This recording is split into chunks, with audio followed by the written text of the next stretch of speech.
The first time I was asked what are like the mistakes people make on their spiritual journey, I was like, well, it's your journey. Is there really a mistake? I was so confused. And then I realized that people have a maybe different understanding or misunderstanding of free will and how society has been developed, meaning there's different belief systems that are structures created by man that you can believe in and follow. And that at some point could be a mistake for you. And that's okay. But it's not for everyone. Right. So that's one of them. Another one can be thinking, oh, I'll spend a couple months doing this and I'll be set. No, no, you continue your whole life. And it doesn't matter where you are now or where you're going, you will always seek enlightenment. It's actually built into the human system. So there you go. Uh, Another mistake would be not letting go.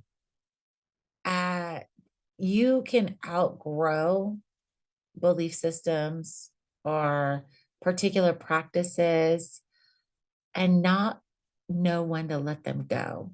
And you just keep doing them, but you're not getting anything out of them. That should be a sign that it's ready to move on to the next thing. It's different when you're first learning something. You kind of have to lean into it and give it some time to seed and make adjustments so that it works for you. But after it works, and maybe, and I don't know what that timeline looks like for you, right? It could be a week, it could be years.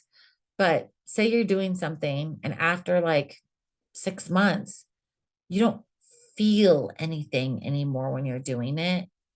Assess why that is. And is it time to set that aside? And that's what I mean by letting go. You will always go back. There was practices I learned as a teenager that I'm still going back to, and I'm old now. And because I'll be like, that's right. That worked. Let me go and try that. And then I'll be like, oh yeah, there you go. There it is.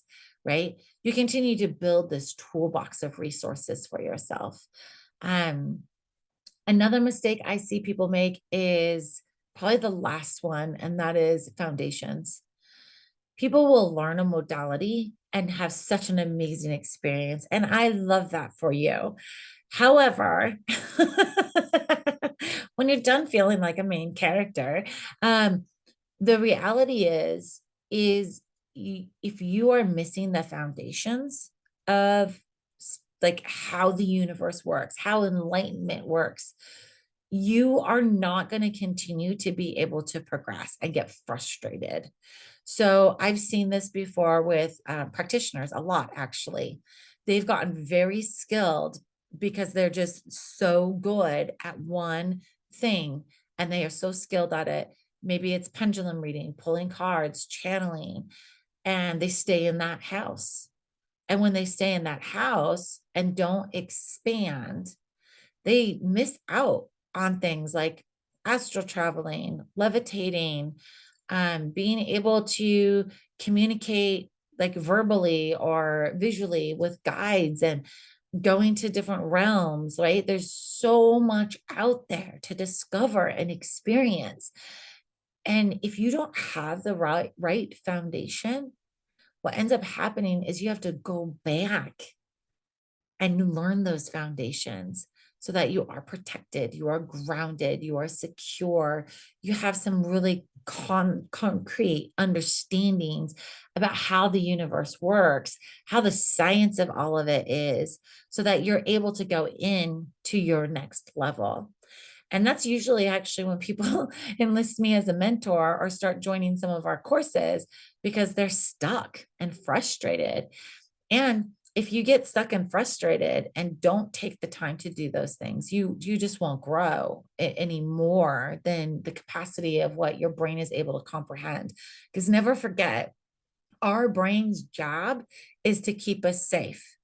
It's patterns that it's been programmed with from society are what tell the brain what is safe and not safe.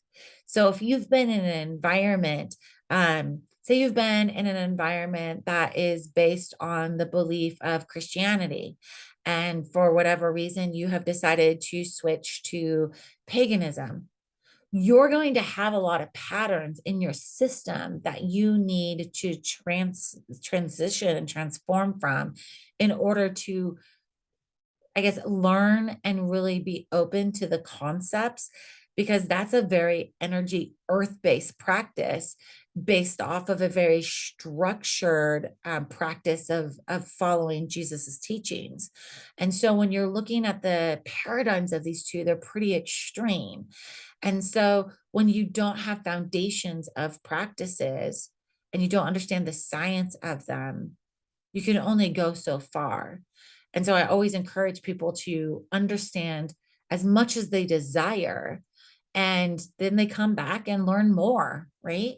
And the science behind it was one that was big for me. I needed to understand the science behind it because I'd already practiced all these ideologies and belief systems, and I was still stuck and I couldn't figure out why. And I kept getting, it's a long story, but anyways, so I had to leave all of that and then find my next path.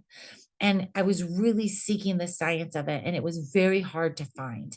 And so, but then once I did, I was able to break the patterns in my brain holding me back from some of the other things I wanted to experience, right?